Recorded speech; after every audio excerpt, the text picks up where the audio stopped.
Umat yang dikasihi Tuhan, mari dengan bangkit berdiri kita sambut ajakan beribadah di malam Natal ini. Bangsa yang berjalan di dalam kegelapan telah melihat terang yang besar. Mereka yang diam di negeri kekelaman, atasnya terang telah bersinar.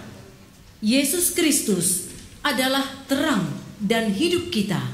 Ia hadir di antara kita, Sang Mesias telah datang. Mari datang dan menyembah Kristus Tuhan kita.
Tuhan yang menciptakan langit dan bumi.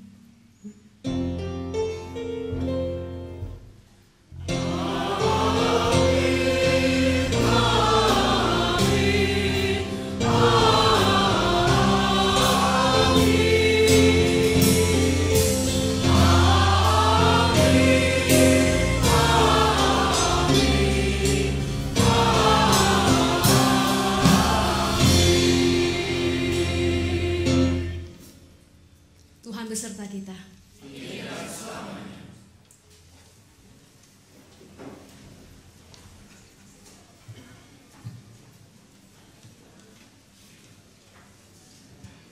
Saudara-saudara, malam ini kita merayakan Kristus yang datang dalam kemuliaan. Kemuliaannya bersinar, bukan dari istana raja, namun dari sebuah palungan sederhana di Bethlehem. Kemuliaannya hadir dalam kesederhanaan, dalam rupa seorang bayi bersahaja. Melalui peristiwa kelahirannya tersirat sebuah pesan. Tuhan berpihak pada orang-orang sederhana, pada mereka yang tersisih dan dipandang hina, mereka yang baginya tidak ada tempat. Melalui peristiwa lahirnya, kita juga diajak untuk hidup bersahaja dan menjadi seperti bayi Kristus yang hadir untuk berbela rasa dengan mereka yang baginya tidak ada tempat.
Dan diam di antara kita. Haleluya, haleluya. Yesus, anak Allah yang hidup, cahaya kemuliaan Allah, terang yang abadi. Kemuliaan bagimu ya Allah. Yesus, Raja kemuliaan, matahari kebenaran, lahir dari anak darah Maria. Kemuliaan bagimu ya Allah. Yesus, penasehat yang ajaib, Allah yang kekal. Kemuliaan bagimu ya Allah.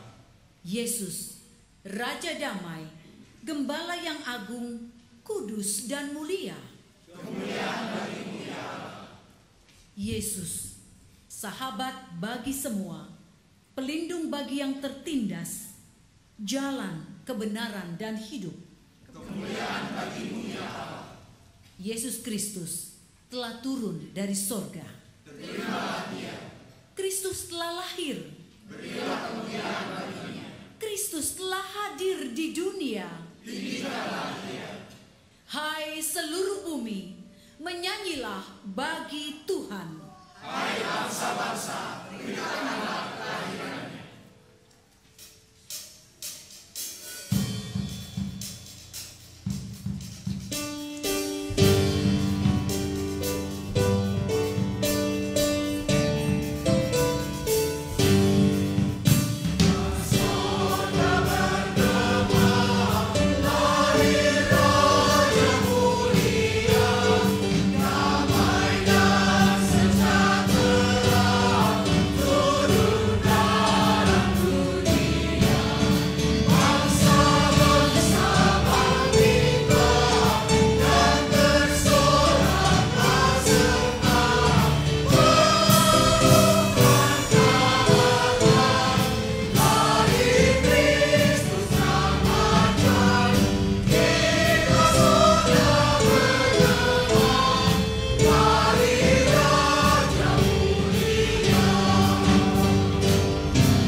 Jangan takut, sebab sesungguhnya aku memberitakan kepadamu kesukaan besar untuk seluruh bangsa. Hari ini telah lahir bagimu juru selamat, yaitu Kristus, Tuhan di kota Daud. Syukur kepada Allah.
Tuhan, sebelum kita mendengarkan khotbah di malam Natal yang akan disampaikan oleh Pendeta Yael Lamorahan, persembahan pujian paduan suara Joyful.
Mari Bapak Ibu Saudara sekalian kita menundukkan kepala, kita berdoa.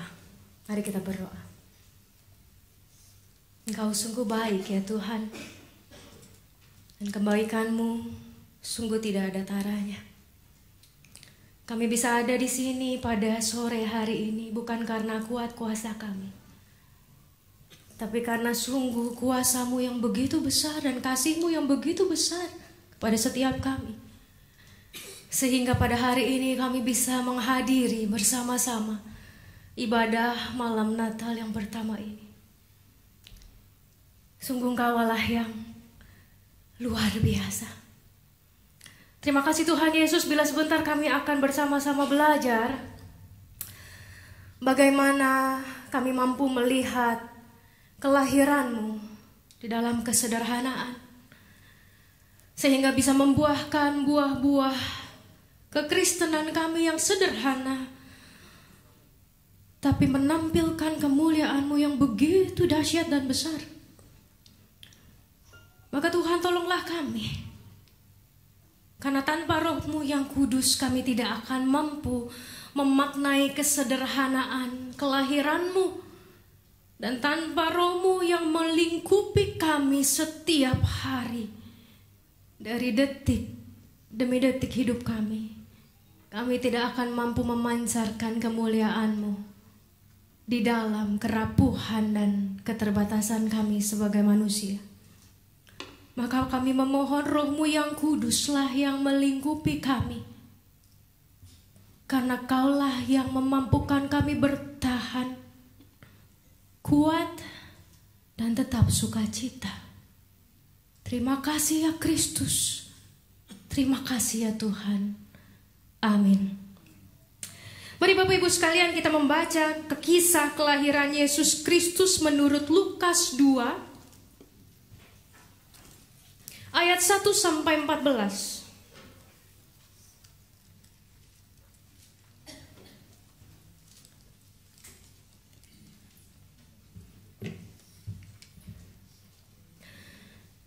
Pada waktu itu Kaisar Agustus mengeluarkan suatu perintah, menyuruh mendaftarkan semua orang di dunia. Inilah pendaftaran yang pertama kali diadakan sewaktu Kirenius menjadi wali negeri di Syria.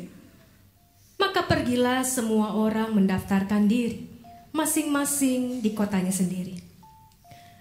Demikian juga Yusuf pergi dari kota Nazaret di Galilea ke Yudea, ke kota Daud yang bernama Betlehem, karena ia berasal dari keluarga dan keturunan Daud, supaya didaftarkan bersama-sama dengan Maria tunangannya yang sedang mengandung. Ketika mereka di situ, tibalah waktunya bagi Maria untuk bersalin, dan ia melahirkan seorang anak laki-laki, anaknya yang sulung. Lalu dibungkusnya dengan lampin dan dibaringkannya di dalam palungan, karena tidak ada tempat bagi mereka di rumah penginapan. Di daerah itu ada gembala-gembala yang tinggal di padang, menjaga kawanan ternak mereka pada waktu malam. Tiba-tiba berdirilah seorang malaikat Tuhan di dekat mereka, dan kemuliaan Tuhan bersinar meliputi mereka, dan mereka sangat ketakutan. Lalu kata malaikat itu kepada mereka, "Jangan takut, sebab sesungguhnya aku memberitakan kepadamu kesukaan besar untuk seluruh bangsa. Hari ini telah lahir bagimu juru selamat, yaitu Kristus Tuhan di kota Daud. Dan inilah tandanya bagimu, kamu akan menjumpai seorang bayi dibungkus dengan lampin dan terbaring di dalam palungan." Dan tiba-tiba nampaklah bersama-sama dengan malaikat itu sejumlah besar bala tentara sorga yang memuji Allah, katanya, "Kemuliaan bagi Allah di tempat yang maha tinggi, dan damai sejahtera di bumi di antara manusia yang berkenan kepadanya." Demikianlah Injil Yesus Kristus. Berbahagialah setiap kita yang mendengarkan firman Tuhan dan memelihara, juga merenungkan serta melakukannya dalam kehidupan sehari-hari.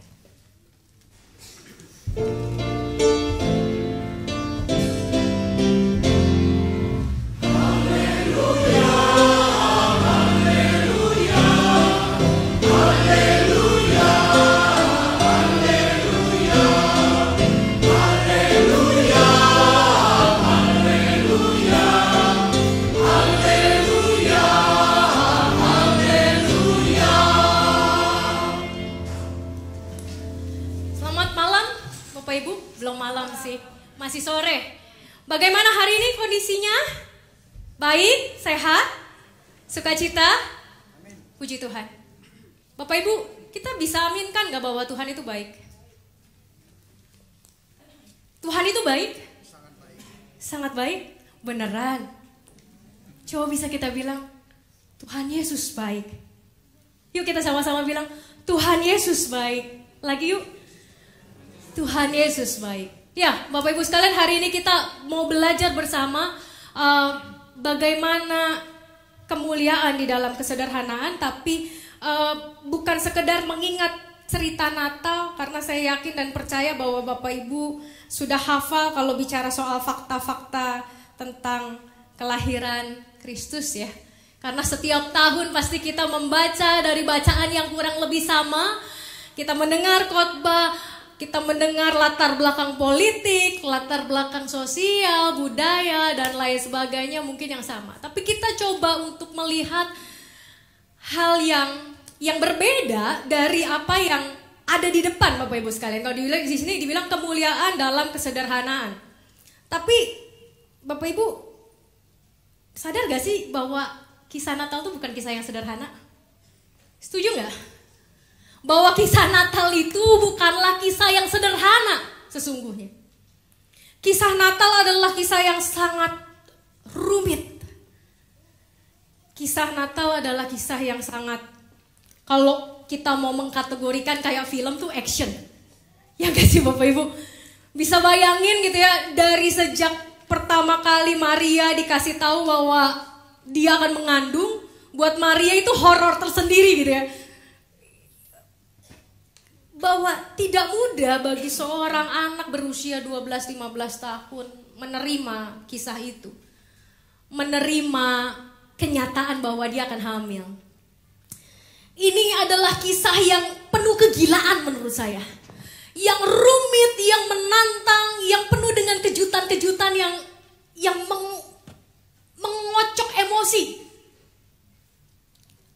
Yusuf tahu tunangannya hamil, mau meninggalkannya kan? Berarti kan ada pergolakan yang begitu besar yang ada dalam diri Yusuf. Jadi bisa dikatakan bahwa kisah Natal adalah kisah penuh kegelisahan, ketegangan, ketakutan, kekhawatiran, aib, malu, juga bahkan pengorbanan sampai pembunuhan. Kalau kita melihat bagaimana bayi-bayi di bawah 3 tahun dibunuh sama Herodes. Ya Bapak Ibu pasti tahu. Kita udah hafal kisah ini. Tapi ketika kita tahu bahwa ternyata Natal tidak sesederhana itu. Oke, kesederhanaan dilihat dari soal bahwa Yesus lahir di kandang bukan di rumah sakit mewah. Bahwa Yesus hanya mendapatkan kain lampin yang membungkus tubuhnya dan bukan baju bayi merek tertentu gitu ya, yang dibeli di Mother Care. Loh, saya jadi nyebut nama toko. Soalnya itu toko yang paling ngecreng gitu ya, kalau di mall tuh waduh harganya juga mahal gitu kan ya. Dan memang pakaian bayinya lucu-lucu. Dan saat itu Yesus gak pakai pakaian yang unyu Bapak Ibu. Dia tidak pakai pakaian yang lucu. Dia hanya menggunakan kain lampin yang mungkin diberi berlapis-lapis. Dan kain itu kasar. Kain lampin itu kain kasar. Seperti kalau kita pakai untuk ngangkat ember panci dari kompor. Dan pasti kita pakainya perca gitu ya. Pokoknya kasar deh. Namanya di kulit bayi yang aduh, kalau pantat bayi itu mulusnya luar biasa gitu ya. Dan Yesus harus digubet. Udah gubet pakai bahasa Sunda. Saya baru pulang dari Majalengka soalnya. Digubet gitu, dililit, pakai dibalut. Terima kasih. Dibalut oleh kain yang kasar. Kalau dilihat dari segi finansial, iya sederhana. Tapi sesungguhnya kisah Natal tidak pernah menjadi kisah yang sederhana. Bapak Ibu bisa bayangin begitu kan dinikahin tuh, Maria kan dinikahin ya sama Yusuf. Kalau di zaman sekarang kita punya netizen gitu ya. Kira-kira gitu ya. Dihitungin nggak kira-kira? Yusuf ini nikah kapan ya? Kenapa melendungnya udah gede ya? Terus kok Yesus tiba-tiba udah brojol gitu ya? Ini jangan-jangan nih gitu ya. Itu bakal jadi omongan nggak? Pasti. Jadi sebetulnya Maria tidak hanya menanggung aib atau menanggung malu atau menanggung konsekuensi atau menanggung pengorbanan ketika dia didatengin malaikat, lalu kemudian dia mengandung 9 bulan dengan besar-besar perutnya itu dia ke Bethlehem melahirkan Yesus. Tapi seumur hidupnya sampai Yesus berkarya, sampai Yesus mati, Maria menanggung aib yang tidak bisa diselesaikan. Walaupun mereka menikah, tapi mungkin netizen dulu gak seperti sekarang gitu ya. Tapi paling gak pasti orang bertanya, ini nikahnya kapan? Kok udah berojol gitu ya, ngitung gitu ya Bapak Ibu. Karena itu juga yang akan kita lakukan ketika kita lihat kok artis ini tiba-tiba udah melahirkan. Ada lambe turah, ada lambe yang lain segala macam ya dari Instagram. Insert investigasi. Diinvestigasi luar biasa. Bayangkan Maria umur 12-15 tahun diinvestigasi. Kapan sebenarnya hamilnya? Dicari dokter anaknya. Kalau artis sekarang begitu. Bapak Ibu, Natal adalah sebuah hasil proses pemikiran Allah yang begitu rumit. Selama ribuan tahun dalam menyatakan kasih dan karya keselamatannya kepada dunia. Ini kisah yang di mana Allah itu mencoba mewujudkan kebesarannya, keagungannya, kemuliaannya lewat cara yang dipahami, dimengerti oleh manusia, yang simple, dan itu memakan waktu dan pengorbanan yang gak sedikit. Bukan hanya Allah yang berkorban, bahkan begitu banyak perempuan-perempuan saat itu berkorban karena anak-anaknya dibunuh, karena anak-anak mereka seusia dengan Yesus. Nah Bapak Ibu sekalian, kita sudah cukup tahu tentang fakta-fakta kelahiran Yesus, kapan Yesus lahir. Ternyata bukan tanggal 25, misalnya kita udah tahu lah ya dari khotbah-khotbah setiap tahunnya. Pertanyaannya adalah bagaimana fakta itu mengubah kita?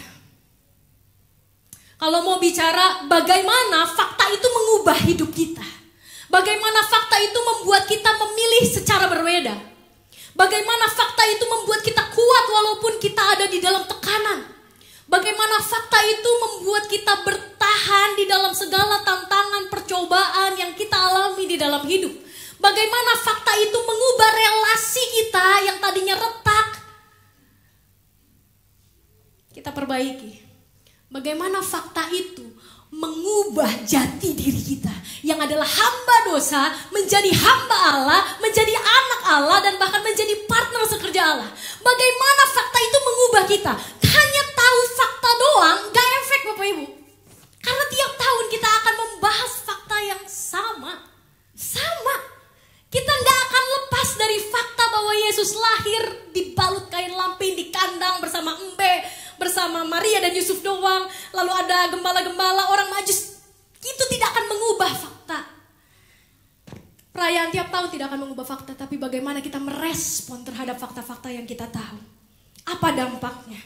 Tema hari ini bukan hanya sekedar bicara soal kesederhanaan, tapi sebetulnya tema hari ini adalah bicara soal kemuliaan Bapak Ibu. Kalau soal sederhana kita udah tahu harusnya merayakan Natal dengan sederhana. Karena Allah turun mewujud secara sederhana. Ada di rumah yang sangat sederhana. Kita tahu. Tapi kita nggak mau fokus pada kesederhanaannya dulu. Kita mau fokus pada kemuliaannya dulu. Karena kemuliaanlah yang mengubah orang. Kesederhanaan belum tentu mengubah orang. Tapi kemuliaan Allah itulah yang mampu mengubah orang. Jadi hari ini kita mau renungkan soal kemuliaan Allah. Nah, Bapak Ibu yang menariknya adalah ketika kita bicara soal kemuliaan Allah, kita bicara soal Natal, mari coba kita merenungkan soal kado Natal yang kita siapkan ketika tukeran kado. Kemarin yang udah tukeran kado siapa aja ya? Remaja. OTW pemuda. Pemuda OTW nanti tanggal berapa ya? 29 kita lah ya. Tapi itu udah pakai aplikasi keren, pakai Secret Santa, bahkan semua pemuda itu boleh masukin maunya dikadoin apa. Eta mah nggak jadi surprise atuh. Tapi ya udahlah ya, gitu ya. Daripada anak remaja semuanya bawa botol. Jadi sebetulnya kita cuma tukeran botol, bukan tukeran kado. Karena terjadilah kemarin begitu kan ya isinya. Semuanya bentuknya botol, begitu dibuka botol, ini mah bukan tukeran kado, tukeran botol, betul. Yang tadinya bawa botol merah, pulang bawa botol oranye Bapak Ibu. Ketika kita bicara soal kado Natal, berapa banyak hati kita taruh di dalam situ?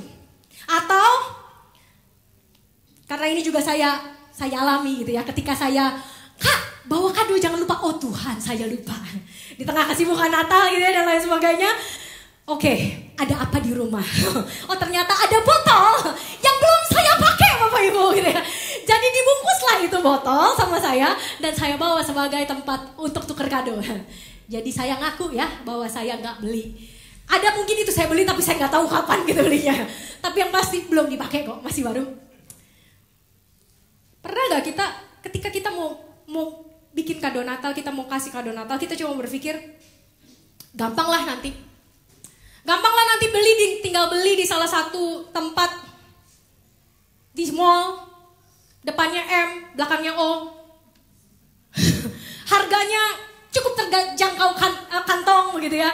Banyak ragamnya, mau beli apa aja bisa. Gampang lah, deket kok. Tinggal naik Grab.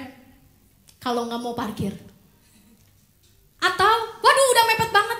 Ya udah cari apa yang ada di rumah. Buka lemari semuanya. Yang berdebu dielap Bapak Ibu ya. Terus dibungkus. Natal adalah sebuah karya Tuhan ketika Dia mencoba untuk tidak menganggap remeh manusia. Natal adalah proses karya Tuhan ketika Dia melihat bahwa manusia ini berharga dan manusia ini rumit sekaligus. Jadi saya harus pakai cara apa lagi? Sedangkan kita mencari yang gampang dan mudah. Ketika kita menilai orang juga, dia mah pasti begini. Dengan mudah kita mengklaim seseorang, menilai seseorang, padahal proses orang itu dengan kita beda. Tapi dengan mudah kita bilang tentang orang itu A, B, C, D gitu ya. Kita menyederhanakan sesuatu. Nggak salah katanya yang kompleks jangan dibikin sederhana. Salah. Yang kompleks jangan dibikin besar, yang sederhana ya dibikin lebih sederhana lagi. Tapi kadang-kadang nggak begitu. Manusia memang rumit. Makanya Allah butuh ribuan tahun Bapak Ibu untuk datang ke dunia. Sebelumnya Dia kasih nabi dan nggak ada yang berhasil. Kita menyederhanakan, bahkan mungkin menggampangkan. Dan itulah kenapa kita susah melihat kemuliaan di dalam kesederhanaan Natal. Karena kita menyederhanakan kisah Natal sesungguhnya. Kita menggampangkan, kita udah tahu kisah ini. Kita udah tahu bertahun-tahun kisah ini.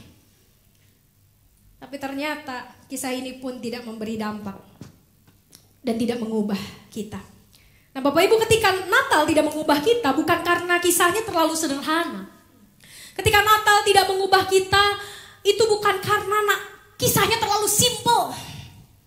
Tapi karena kita punya konsep berpikir yang keliru tentang kesederhanaan Natal.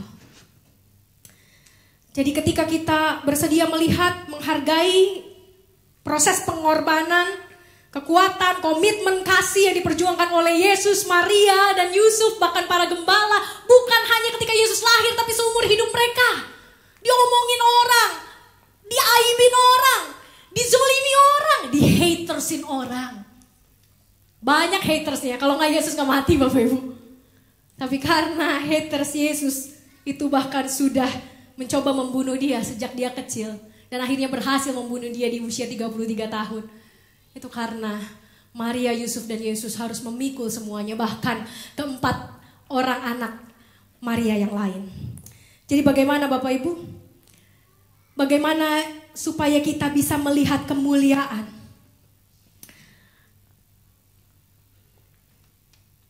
Karena kalau kita tidak melihat, tidak mampu merasakan dan melihat kemuliaannya, kita hanya akan terus melihat bahwa Natal adalah kisah kesederhanaan, kisah seorang raja yang lahir di kandang, yang coba ditampilkan dengan keindahan dekorasi, drama yang memukau, drama yang menyentuh hati, latihan berjam-jam, briefing. Berapa banyak latihannya untuk malam ini? Oh sekali, luar biasa. Pemusik berapa kali latihannya untuk malam hari ini? Oh 20 kali. Di gereja 2 kali, yang lain di rumah. Saya yakin di rumah juga pasti latihan. Tapi bukan berarti saya menyederhanakan apa yang kita lakukan di sini. Bukan berarti saya menyederhanakan perayaan yang sudah susah payah dibuat, dekorasi yang sudah susah payah dibuat oleh panitia. Tapi saya mau mengajak Bapak Ibu untuk menghargai apa yang kita hadapi sehari-hari di rumah, di keluarga. Apa yang paling penting dan bukan sekedar apa yang penting. Menyiapkan ini semua tentu penting Bapak Ibu, kalau nggak penting saya juga nggak akan ada di sini. Tapi adakah yang paling penting dari ini? Apa yang kita lakukan ketika kita pulang dan keluar dari pintu itu? Karena saking sederhananya Natal, kadang-kadang begitu keluar, makna Natal, pesan Natal hilang Bapak Ibu. Jadi coba latih Bapak Ibu. Ada 3 hal yang harus kita latih. Yang pertama adalah menemukan sesuatu yang baru dari yang biasa. Menemukan sesuatu yang baru dari yang biasa. Firman Tuhan mengatakan begini, bahwa Allah itu memberkati kita setiap hari, berkatnya baru. Amin gak? Amin gak? Amin. Setiap hari berkatnya Allah baru ya Bapak Ibu. Hari baru, berkat baru. Tapi adakah kita mensyukuri hal yang baru setiap hari? Atau mensyukuri hal yang sama? Makasih Tuhan sudah bangun. Terima kasih buat makanan, terima kasih buat minuman, terima kasih sudah sehat. Adakah kita belajar untuk mensyukuri hal yang baru? Karena sebetulnya Allah memberikan sesuatu yang baru setiap hari. Jadi sebetulnya, karena kan Bapak Ibu Saudara terkasih, bahwa bersyukur itu butuh latihan ya. Bersyukur itu bukan sesuatu yang otomatis terjadi dalam hidup kita. Dengan gampang kita bersyukur, Tuhan terima kasih. Lalu kita bungkus di dalam doa yang begitu indah, dengan kata-kata yang begitu cantik. Bersyukur adalah latihan setiap hari ketika kita mencoba untuk melihat apa yang bisa saya syukuri dari mic ini.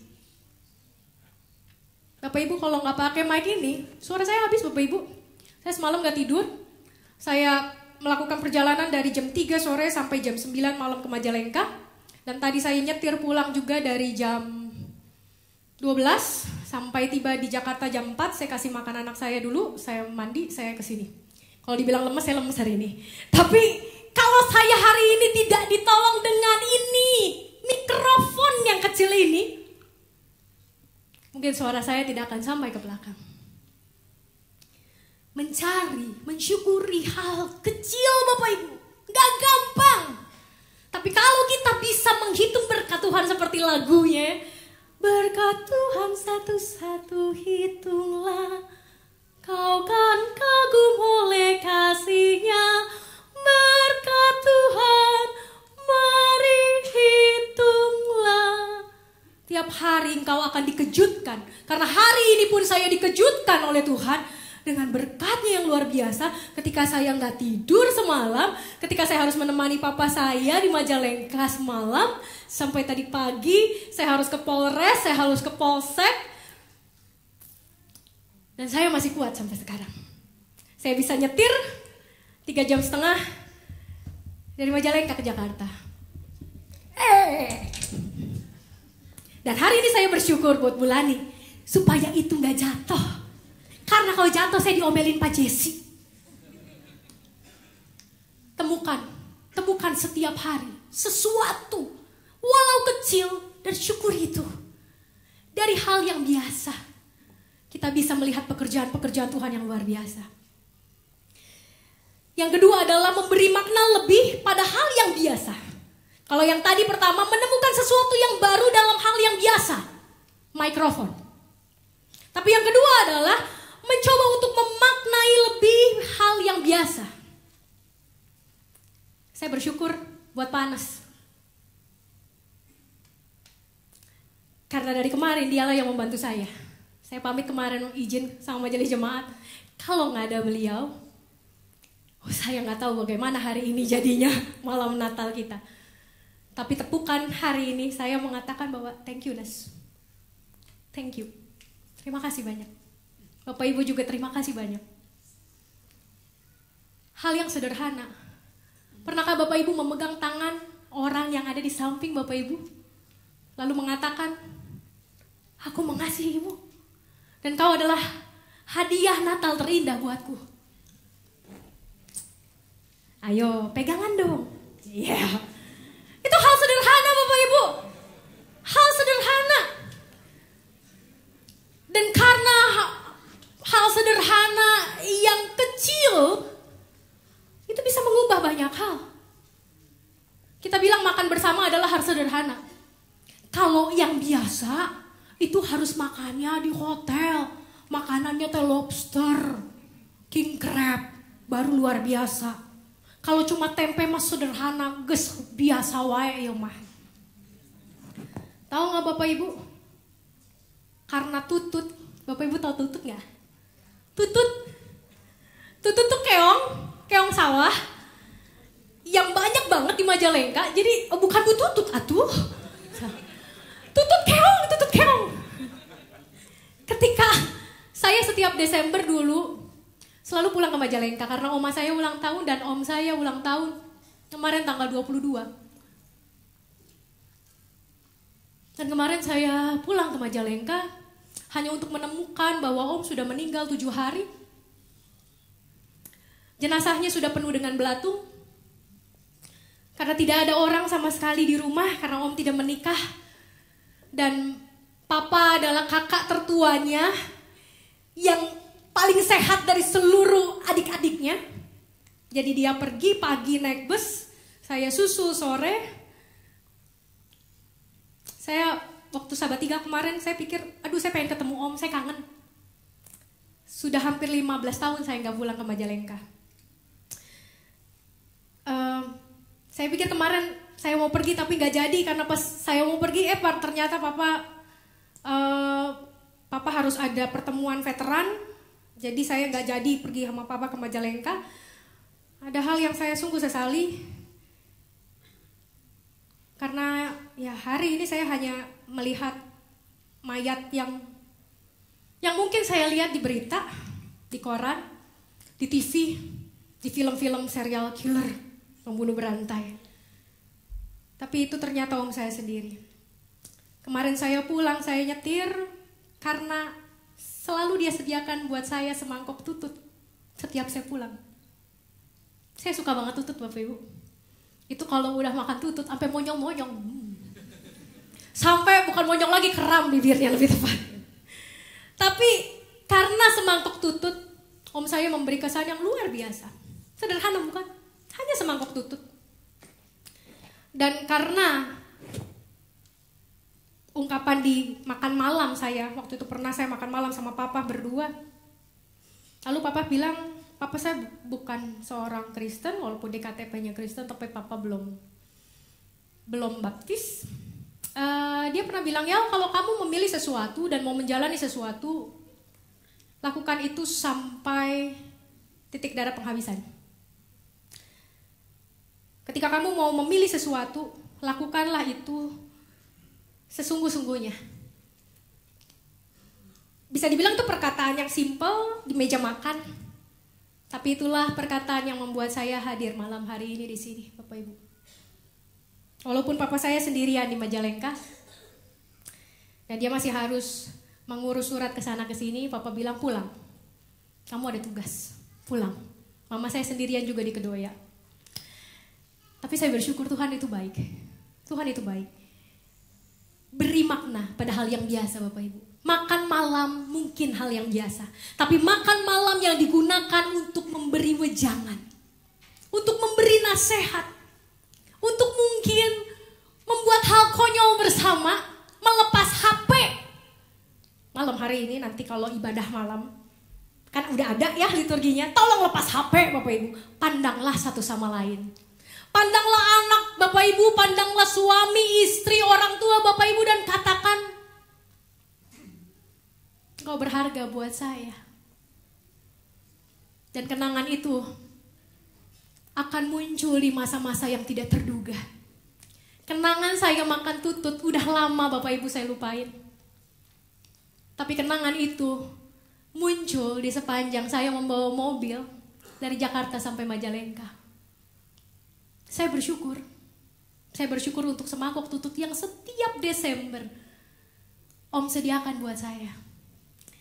Beri makna pada hal yang biasa. Makan bersama itu biasa. Tapi pakailah makan bersama ini untuk memberi juga perhatian bagi satu sama lain.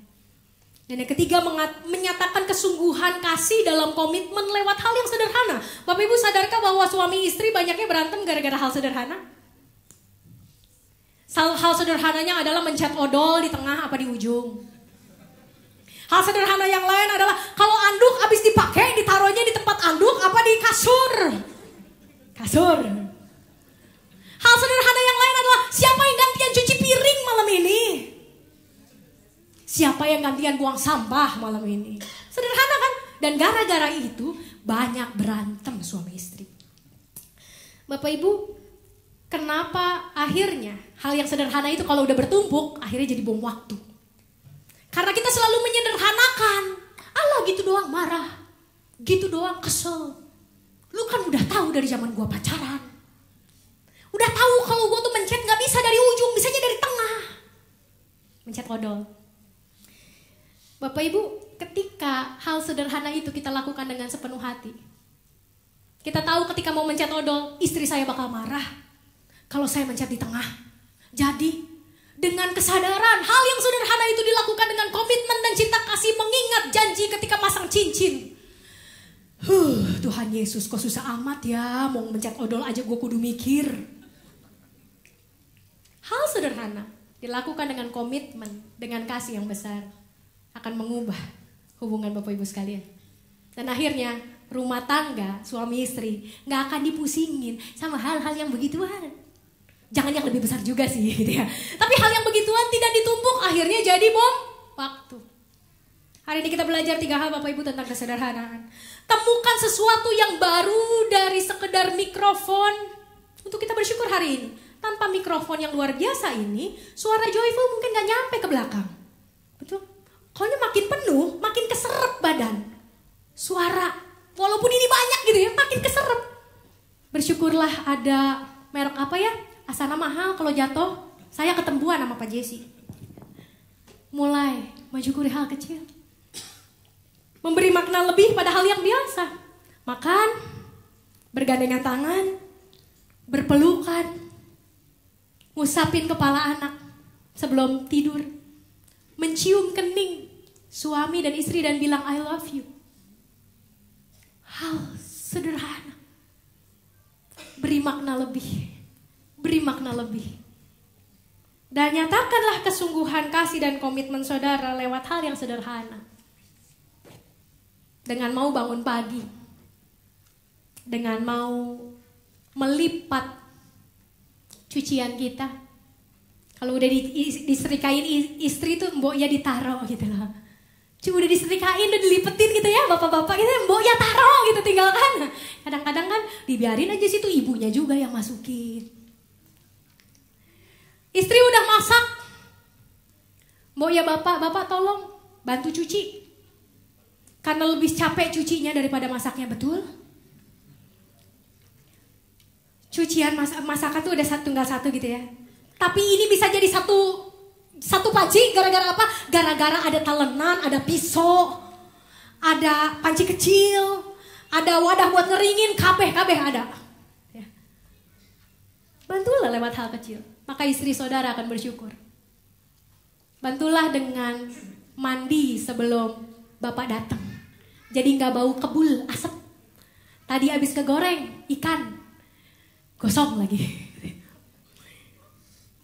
Hal sederhana kita nyatakan dengan kasih.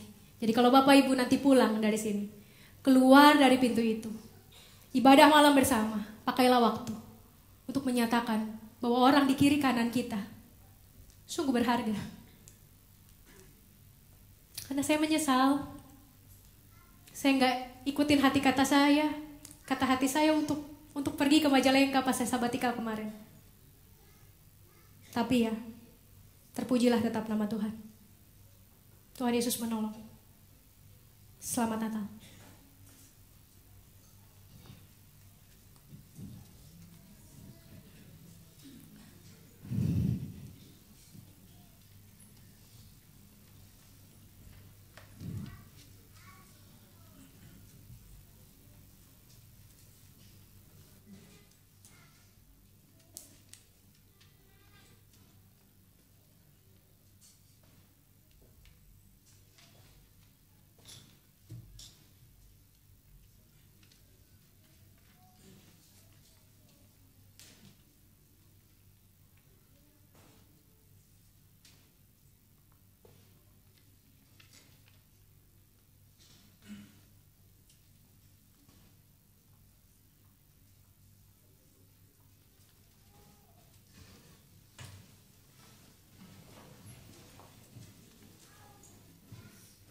Jemaat yang terkasih, marilah kita mengikrarkan kembali pengakuan iman kita sesuai dengan pengakuan iman rasuli, dan masing-masing kita berkata, aku percaya kepada Allah, Bapa yang Maha Kuasa, Khalik langit dan bumi, dan kepada Yesus Kristus, anaknya yang tunggal Tuhan kita, yang dikandung dari Roh Kudus, lahir dari anak darah Maria, yang menderita sengsara di bawah pemerintahan Pontius Pilatus, disalibkan, mati dan dikuburkan, turun ke dalam kerajaan maut. Pada hari yang ketiga bangkit pula dari antara orang mati, naik ke surga, duduk di sebelah kanan Allah, Bapa yang Maha Kuasa.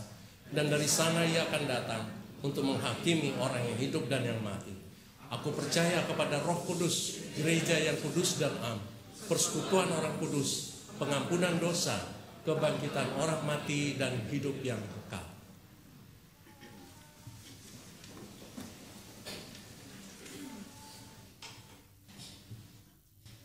Mari kita berdoa. Kami mengucap syukur Tuhan karena Engkau Allah yang begitu agung dan mulia,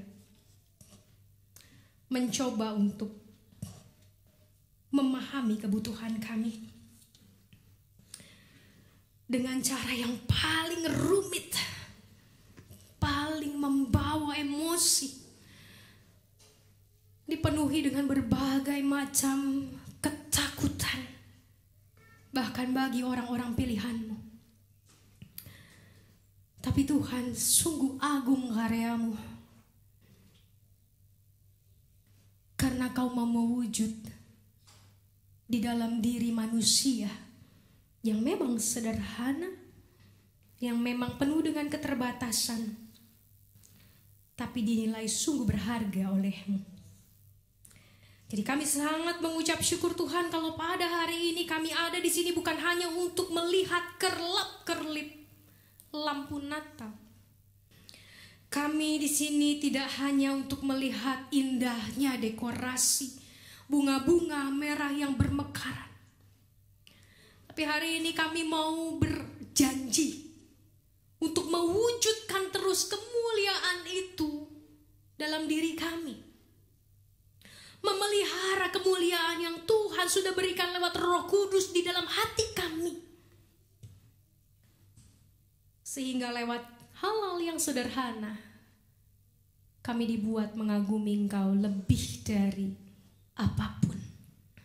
Dan lewat cara yang juga sederhana, kami bisa membuktikan komitmen cinta kami, kasih kami kepada orang-orang yang paling penting dalam hidup kami. Suami, istri, anak, orang tua, saudara, kakak, adik yang Tuhan karuniakan di dalam sebuah keluarga.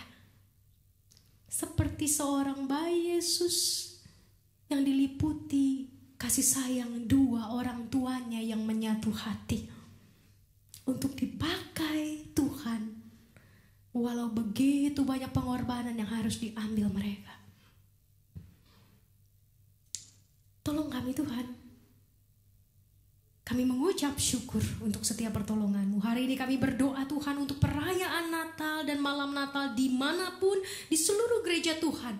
Berikan keamanan, berikan damai sejahtera, dan biarlah fakta tentang kelahiran-Mu mengubah kami. Karena Engkau Allah yang mampu membuat kami yang biasa ini menjadi luar biasa dengan Roh-Mu yang kudus. Dan kami juga percaya Tuhan, maka Engkau juga akan menjadikan setiap perayaan malam Natal di setiap gereja di hati umat-Mu dari hal yang biasa, mereka mampu menemukan hal-hal yang luar biasa, yaitu perubahan dalam diri mereka oleh karena Roh-Mu. Terima kasih Tuhan Yesus, kami naikkan doa yang sederhana ini, jauh dari sempurna, hanya ke dalam tangan-Mu Tuhan dan penolong kami yang telah mengajar kami berdoa bersama.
kita akan memberikan persembahan palungan dengan maju ke depan, dan untuk ketertiban dan lancarnya persembahan palungan ini maka akan dimulai dari jemaat yang duduk di bagian depan, mulai dari yang tengah dan akan kembali dari kanan kirinya.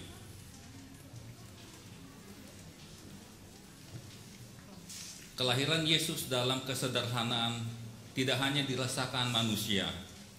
Seluruh ciptaan bersorak untuk kemuliaannya, sebab ia adalah Raja semesta.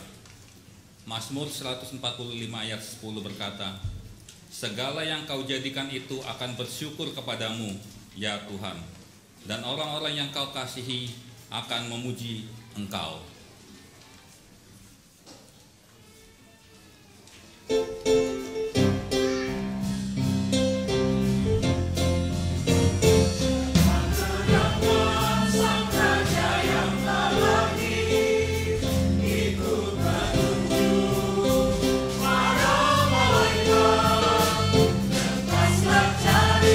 Sang Bayi Imanuel, Ibu Sakti.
Jemaat diundang berdiri.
Mari kita naikkan dua persembahan ini dan diakhiri dengan nyanyian doksologi.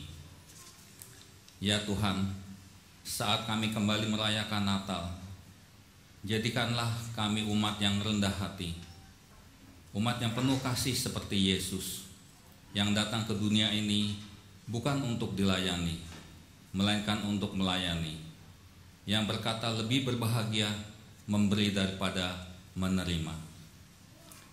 Biarlah di dalam namanya kami mempersembahkan diri kami untuk melayani dan mempedulikan semua yang membutuhkan. Kami mohonkan ini di dalam nama Yesus Kristus, Tuhan kami.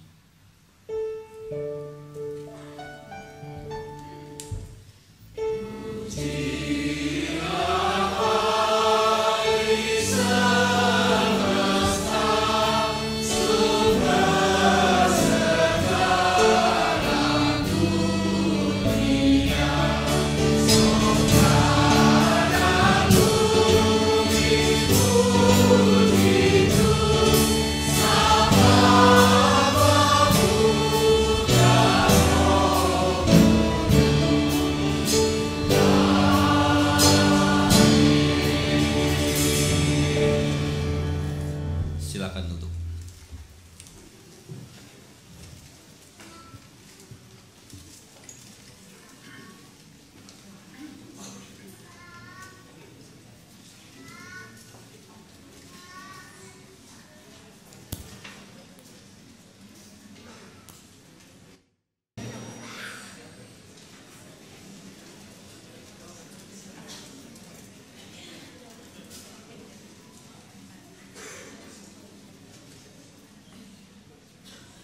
Yang menyala adalah simbol kelahiran Yesus yang membawa terang ke dalam dunia yang diselimuti kegelapan. Kristus adalah terang sejati yang menyelamatkan dunia. Kiranya hidup kita menjadi terang bagi dunia dan sesama.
yang pengasih, Engkau datang untuk menerangi hati kami dengan kasih.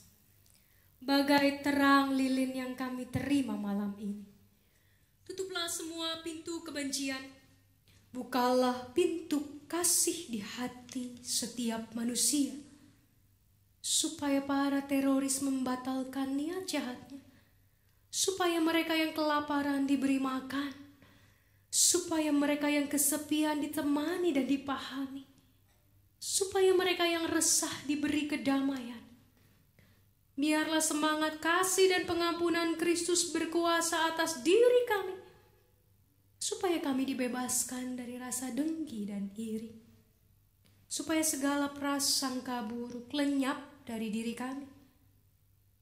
Ya Tuhan, kemuliaan-Mu terpancar dalam kesederhanaan.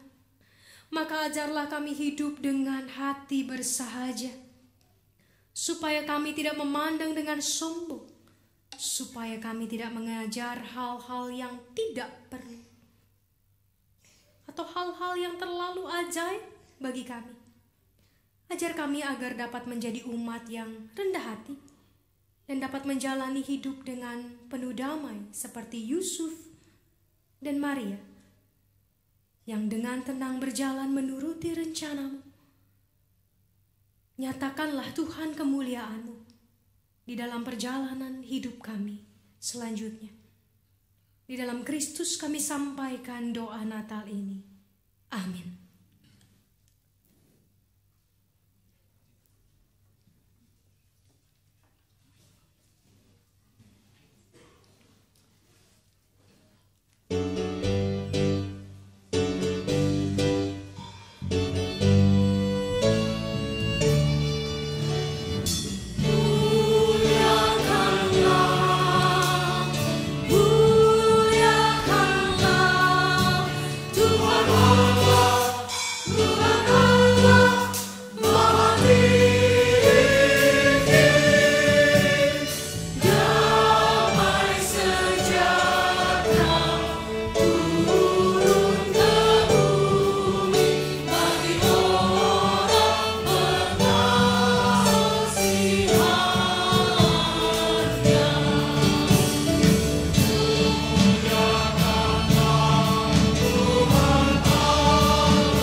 Dan kasih tidak pernah hal yang sederhana. Kelahiran Yesus adalah bagaimana kita bisa menjadi hadiah, bukan sekedar membungkus hadiah. Kelahiran Kristus adalah soal memeluk orang yang begitu berarti dalam hidup kita dengan kasih. Dan bukan hanya memberikan hadiah dalam bungkusan yang indah dan gemerlap. Natal bukanlah soal mengirim ucapan Natal kepada semua orang di dalam grup WA masing-masing. Tapi Natal adalah ketika kita menjadi damai bagi orang-orang di sekeliling kita, bagi orang-orang terdekat kita. Natal bukanlah waktu untuk kita melihat gemerlapnya lampu-lampu yang begitu cantik, tapi Natal adalah waktunya kita menunjukkan terang hidup yang ada dalam diri kita. Natal bukan soal menghias pohon, rumah, dan ruang ibadah, tapi mengisi hati dengan kesabaran, kemurahan hati, kerendahan hati, pengampunan, keadilan, dan kebenaran untuk dinyatakan dalam setiap hari dan setiap tarikan nafas kita. Dan kita tidak akan pernah mampu mewujudkan Natal sesungguhnya tanpa Kristus lahir di dalam diri kita. Jadi arahkanlah hatimu kepada Tuhan. Jadilah saksi Kristus. Terpujilah Tuhan. Marilah kita pergi dengan berkat Tuhan. Kiranya Yesus Kristus, Sang Surya kebenaran, yang datang dengan kesembuhan pada sayapnya, memenuhi kamu dengan kegembiraan dan damai sejahtera yang melampaui akal. Kiranya berkat dari Allah yang Maha Besar, Bapa, Anak, dan Roh Kudus menaungi setiap engkau dan tetap bersamamu selama-lamanya. Amin.